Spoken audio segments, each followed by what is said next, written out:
Hey, what is going on? It is 12 noon on Friday, which means it's time for this week's episode of State of Real Estate, where today we're talking about growing your brand, or maybe starting out your brand if you're new to real estate. Maybe you're just getting signed up and enrolled in the course to get your real estate license, or maybe you just got licensed and you're looking to really grow your brand and grow your business presence in 2021. So if that's you, if that's what you're trying to do, and really at any level grow your real estate brand, that's what we're talking about today. Every Friday, 12 noon Eastern time, we do a broadcast called State of Real Estate. And the goal, the purpose of this is to have a place, a time and a place every week where we could all go to mastermind to grow our real estate business and discuss topics that we know our students find important. I mean, we look at a lot of factors. If you guys like this episode on branding and marketing, make sure you hit the thumbs up, hit the like button, so that way we know which topics to do more on. But we know from a lot of our past videos how much you guys enjoy whenever we cover anything related to building a brand and marketing and advertising,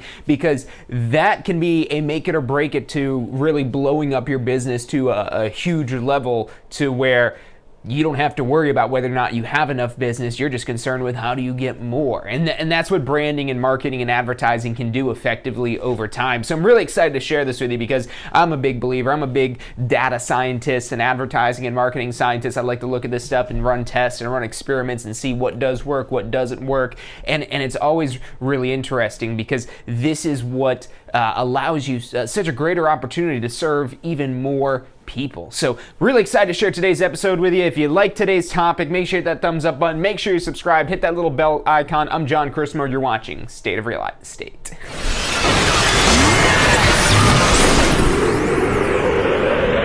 You are watching State of Real Estate. Every Friday at 12 noon Eastern time, grow your real estate business.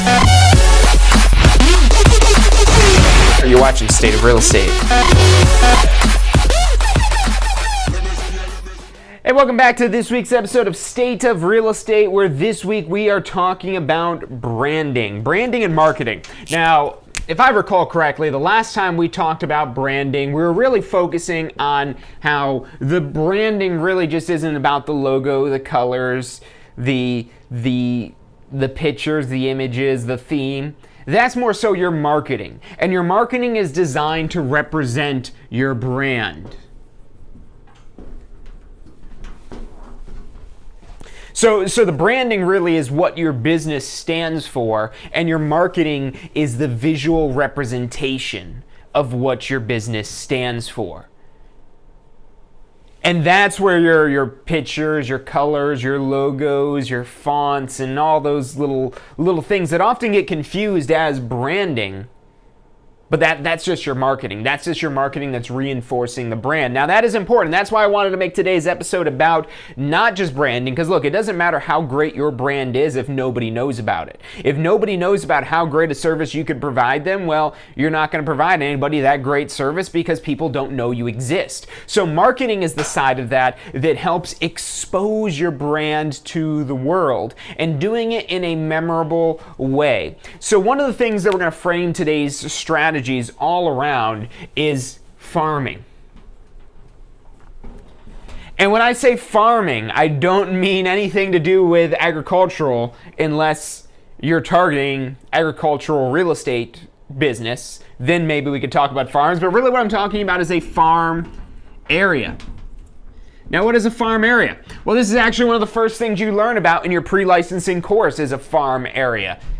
We don't go into much detail in your pre-licensing. That's more of a topic that's covered more in depth in post-licensing. Your post-licensing course is where it focuses more on more real-world topics and growing your real estate business, as opposed to your pre-licensing is more exam prep around the laws and rules you need to know to get your real estate license. But nonetheless, even in the pre-licensing course, it is important. So right there in the first chapter, we talk about a farm area. A farm area is where you have a specific geographic area that you're focusing on. And so this is, I really like to use the farm area example whenever we start talking about advertising and marketing in real estate, because it really exemplifies one of the most important concepts in advertising, and that's called frequency. Frequency is how often somebody sees something, how often something occurs. So if you want your marketing, your advertising, your branding, all of that to be effective, you need frequency. Which what that means is you can't just go advertise or make one impression on somebody and never talk to that same person again. If that's what you're doing, just talking to people in very brief little snippets, and it might not be you physically talking, it might be a postcard you send to them talking, it might be a letter, could be a phone call, could be a text message, could be an email, could be a Facebook ad that they're seeing. Somehow, some way, your brand is delivering its message through marketing, whether that marketing is coming directly from you or through one of these channels we're talking about here. If you don't focus on getting a harvest from that crop, that's where the farming analogy comes in here. So imagine if a farmer had a bag of seeds. He went to the store, to the farm store, and said, farm store person, I need the best seeds that you have. I just bought a farm and I want to grow the best crop, so I need the best seeds that you have. And so the farm store person sells them this bag of magical seeds that'll yield the best crops. And the store clerk tries to tell him about how he has to care for the crops, and the customer that wants to start the farm says, oh, I don't need to worry about this. These are the best seeds in the world. They should grow themselves. And so that farmer packs up his new bag of magic seeds and tosses them out in his field, and then 6 months later he comes back out there to find nothing. Now, you might not be surprised that he doesn't find anything if he went and just threw the seeds in a field and just waited 6 months for them to magically turn into some sort of crop. I'm not a farmer, but I remember growing up trying to have a little garden. Stuff doesn't grow that easily. It takes time. It takes attention. It takes care and nurturing. That's really a big word in sales. And this is really exactly where it comes from. To nurture. If that farmer doesn't nurture their seeds, they're not going to yield a crop.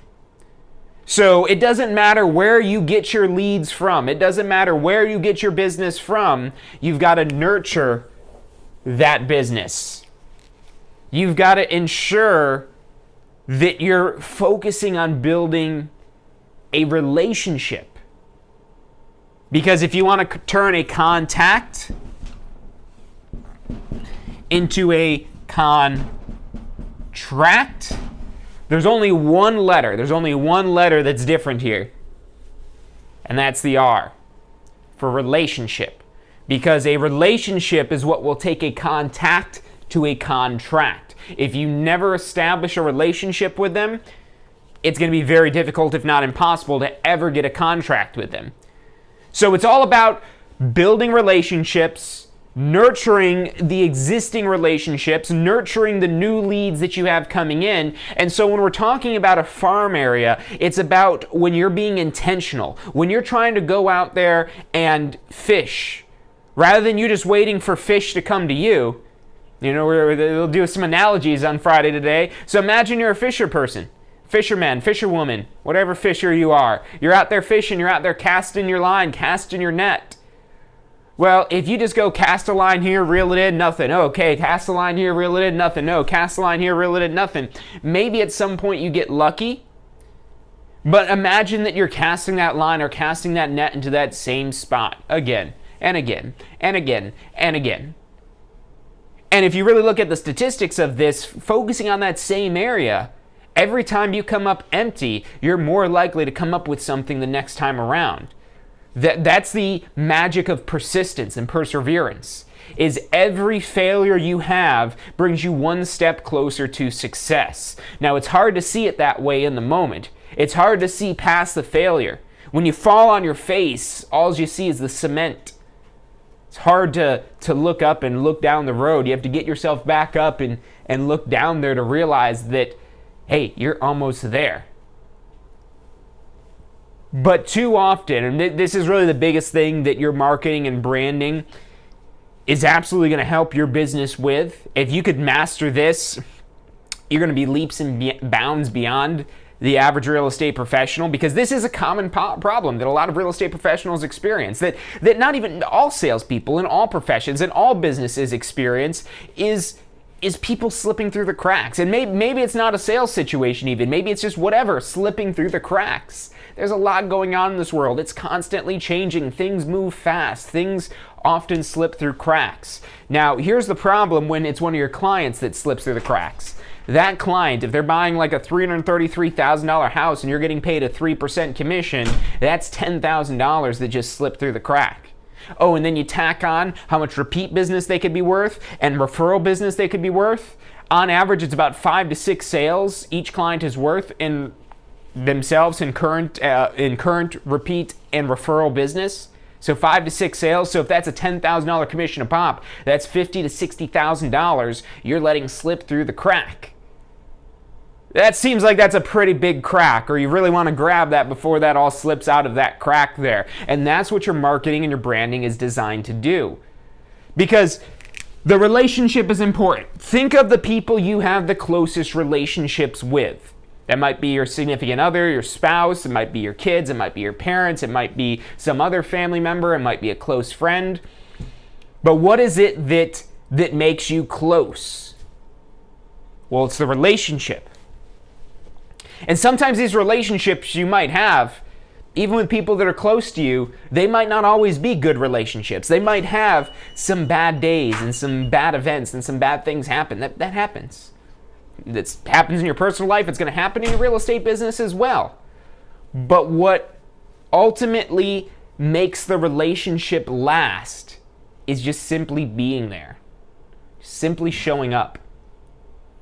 Even when you make a mistake. Even when something goes wrong. Especially when something goes wrong, especially when you make a mistake, because you've got now the opportunity to overcome that. If you can, you're going to strengthen that relationship even further. But that is ultimately the secret, really, to getting business in real estate, is just developing relationships with people. And really getting them to see you in that relationship as a real estate professional. But ultimately, number one, first and foremost, is just the relationship. Because if you've already practiced real estate, you might have already been up against somebody who wants to hire their whoever, their family member, or they want to hire a friend, or they've already got somebody and you're trying to compete with them. And this person might not have any clue of what they're doing, but simply they have the relationship with the person you're trying to gain this relationship with, and because they have that existing relationship, they have an advantage over you. So what does that tell you at the end of the day? Relationships are important. And you can complain and cry about the relationship that person has, that you know so much more about them, and that you're so much of a better realtor than them. You might be, but they've got the relationship. And to your client, that is ultimately what's most important to them. They don't care how many letters you have after your name. They don't care how many years of schooling you went to. They don't care how many houses that you've sold, more than they care about your relationship. They do care about those other things as well, to a certain extent, depending on who they are, but nothing more significantly than the relationship. That is the make it or break it thing with your clients. That will save you in a situation where you've got problems and you might normally be more, maybe you do something wrong. Maybe you make a mistake. If you have a strong relationship with them, you're going to weather so much better through that mistake, as opposed to if you didn't have a good relationship.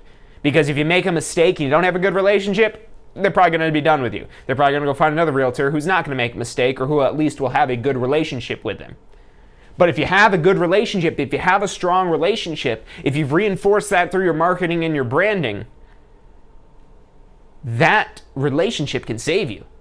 And not only save you, because if you don't make any mistakes, well, now you look like a rock star. You look like a superstar. You look like a superhero. And what do your clients want to do now? Well, they want to ensure that all their friends and family don't have to slum it with the terrible other professionals that are out there. They'd rather refer the business to you. That's the type of experience it is that you want to provide. And I know as we talk about marketing, we start to get more detailed and more specific, but this is really understanding the brand aspect of this, of what type of experience is it that you want to deliver. And Not that you want to deliver, because look, by nature, people can be lazy. By nature, we've got a lot of flaws. And that's okay. We just have to be aware of those and overcome them. But in order to do that, we have to effectively frame what we want our experience for our clients to look like. And that's what our branding is about. That's why companies do like vision statements and mission statements and things like that, is because they're trying to figure out, or what they're supposed to be doing is trying to figure out what type of experience and what are they trying to provide for their customers. And now the marketing is disseminating the information that reinforces that brand, that reinforces the core values that that brand represents. And again, in order for this to be effective, you want to make sure that you're focusing on a specific geographic area, a farm area, some sort of. And the reason why that works so well for real estate is we sell the houses that are in that area. Now, this doesn't mean that you exclusively work in this farm area. This just means that this is the area that you're focusing on trying to get business from. Because if you make, let's say, all of Tampa your farm area, if you just try to farm all of Tampa, there's millions of properties. There's millions of people living in the Tampa Bay area. You better have a huge budget if you want to market to the entire Tampa Bay area. It's just completely unrealistic. You've got to pick really even just a neighborhood of maybe like 100 homes to start out with. And that might even be a lot to start out with. And what's also important when you're choosing a farm area, and this is some of the stuff that you're learning in your post-licensing course when you take that, and if you haven't signed up for post-licensing yet, get that done. You can take it as soon as you've got your real estate license, and there's a lot of information in there that's seriously going to help you understand how to practice real estate at a much deeper level. And one of those things is the farm area, and we go over how to choose the farm area. That's so important because you could very easily choose an area where the deck is stacked against you for a lot of reasons. There might be another agent who's already dominating that area. That's something you want to watch out for. There might be a low turnover rate in that area. That means there's not a lot of houses that sell. For whatever reason, people don't want to sell the homes. Whether they love living there or they're stuck living there, or whatever the reason is, when they're not selling, there's no business for you, or very limited business for you, because there's not transactions. So you want to make sure there's not any other agent with a huge market share in that area. You want to make sure that there's actual business for you to have, that there's a turnover rate. And not only just that these things exist, but also comparing to some other neighborhoods as well. One of the things we cover in the farming section of your post-licensing course is talking about, where a lot of agents go wrong is they'll pick a farm area that's an area that they like. And that's the reason why they choose that farm area. It's a place that they want to live, that they enjoy being in. And those are great things, but they're secondary to making sure that the numbers make sense, that there's business there, that it's a blue ocean as opposed to a red ocean. If anyone's read that book, Blue Ocean Strategy, it basically means just going to a place where there's not competition, because when there's not competition, it's a lot easier to get business. Whereas when there is competition, it's more difficult to get business. And if you find there's a neighborhood where there's one agent or one brokerage that's getting most of the business in that neighborhood, they're probably farming that area. They're probably focusing their marketing efforts on that area. And so if you also want to focus your marketing efforts in that neighborhood, it's going to cost you more to acquire the same amount of business that you would in a neighborhood that isn't being actively marketed to by any particular brokerage. And so those are some of the things that you want to factor in when you're choosing the area, because every dollar you spend to increase your business, you want to ensure that it's going as far as you possibly can, that you're getting the highest return on your investment that you possibly can. And this is so important when you're starting out, because when you're starting out, that's always when you're going to be the most inefficient. Your skills are going to be the most inefficient, your follow-through and follow-up is going to be the most inefficient, just because you're figuring things out still. You're still learning it, you're still getting your stride, you're still figuring things out. So that's why you want to try to really go for gold right from the beginning, because when you go all in to try to be as great as you can be, and then you run into all these maybe issues and obstacles, you end up still making it because you budget in for all these problems. And if best case scenario, you don't experience those problems, well, you're just a lot better off. So getting into some marketing strategies that you could potentially use to reinforce your brand. Now, one of the things, if you've heard me talk about marketing and advertising before on any of these live streams, one of the things we always emphasize is to advertise and market properties, primary primarily properties, and secondarily your information. Now, why is that? Well, because people are most excited about seeing the properties, not necessarily excited about hearing about you. So when you put the emphasis on the property, but you tag yourself right along with it, you're able to capitalize on that exposure. We're going to take a quick commercial break, but stick with us. I'm John Chrismo. You're watching State of Real Estate.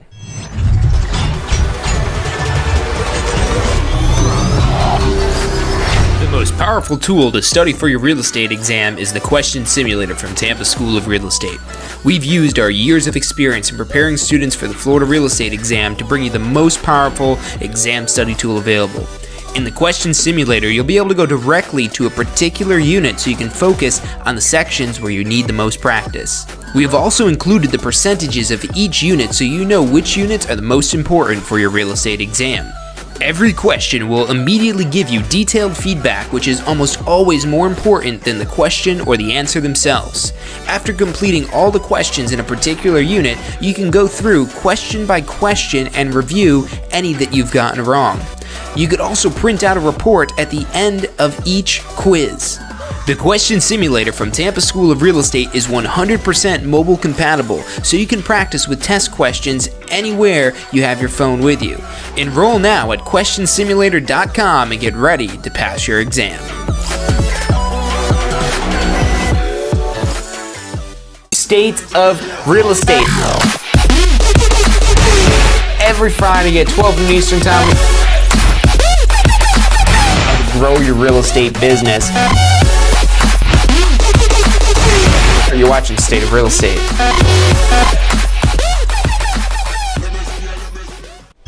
And welcome back to this week's episode of State of Real Estate. My name is John Chrismo, and the show is brought to you by the Tampa School of Real Estate. We're here every single Friday, 12 noon Eastern Time, to help you understand how to mastermind and grow your real estate business. And what we've been covering today is marketing and branding. And we've talked about how the branding is all about what your business stands for, what type of experience that you want to bring to your clients. And the marketing is what you use to disseminate that message. And it's really important understanding that that's what your marketing is doing, is it's showing who your business is. So if you put out an ad that looks unprofessional, what is that going to say about your business? Well, that's going to make your business look unprofessional.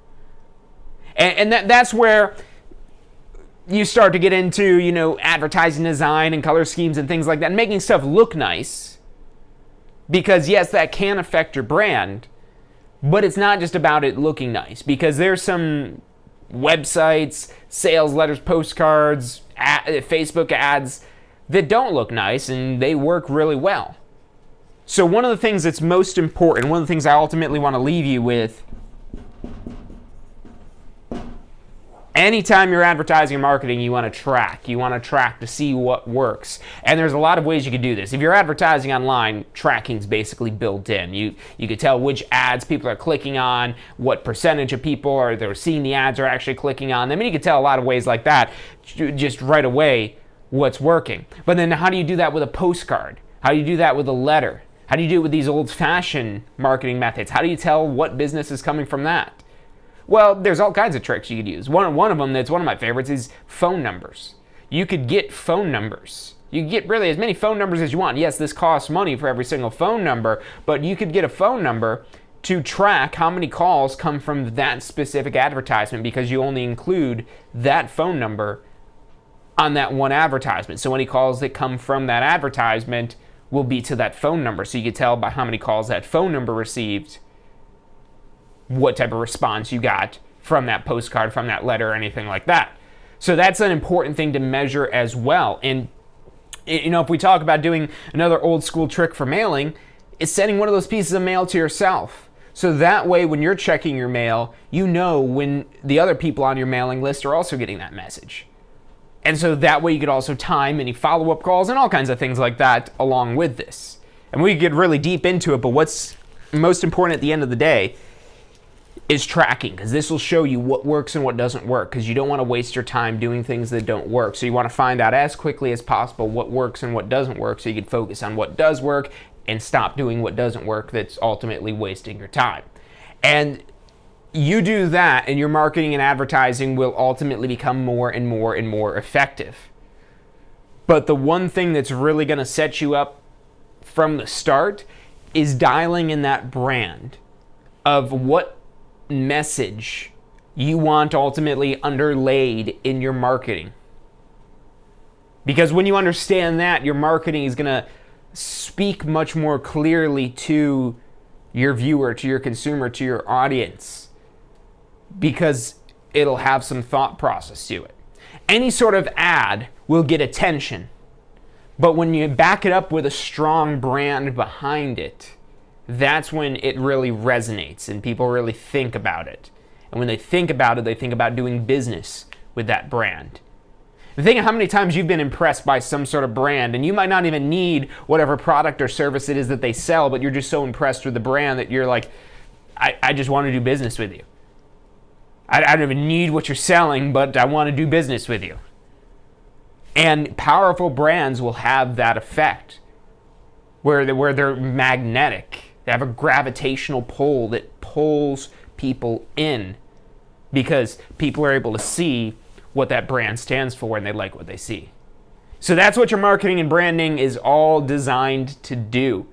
That's, you break it down to that, that's simply what you need to do. Now it gets a lot more detailed the more it is that you break it out with that, but always keep it back to those basics, to those simple things of this is what your brand stands for and this is the messaging that advertises that message.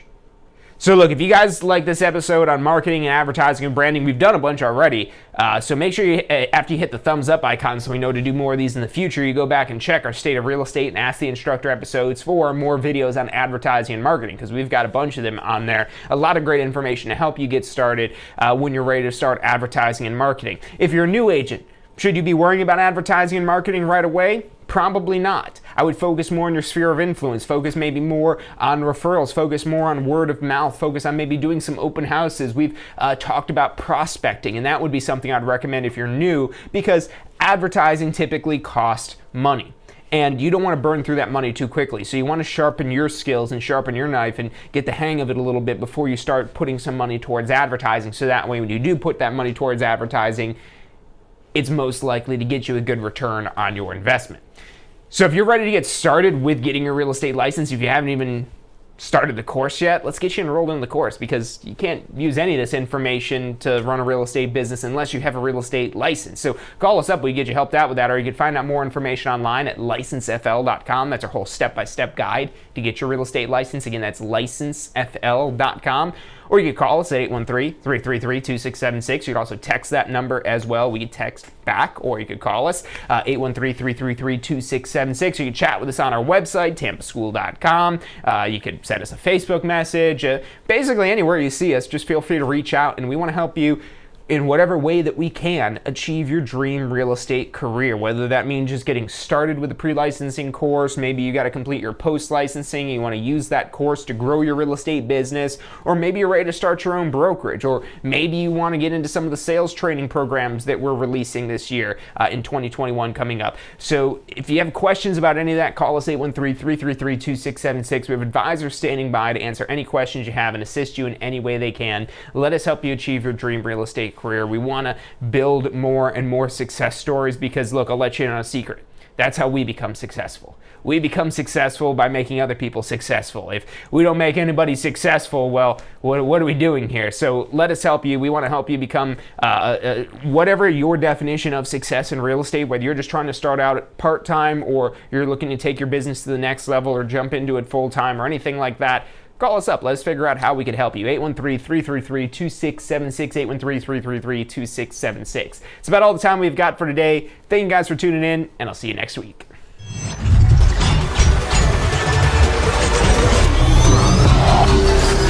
The most powerful tool to study for your real estate exam is the Question Simulator from Tampa School of Real Estate. We've used our years of experience in preparing students for the Florida real estate exam to bring you the most powerful exam study tool available. In the Question Simulator, you'll be able to go directly to a particular unit so you can focus on the sections where you need the most practice. We have also included the percentages of each unit so you know which units are the most important for your real estate exam. Every question will immediately give you detailed feedback, which is almost always more important than the question or the answer themselves. After completing all the questions in a particular unit, you can go through question by question and review any that you've gotten wrong. You could also print out a report at the end of each quiz. The Question Simulator from Tampa School of Real Estate is 100% mobile compatible, so you can practice with test questions anywhere you have your phone with you. Enroll now at questionsimulator.com and get ready to pass your exam. State of Real Estate. Every Friday at 12 noon Eastern Time. Grow your real estate business.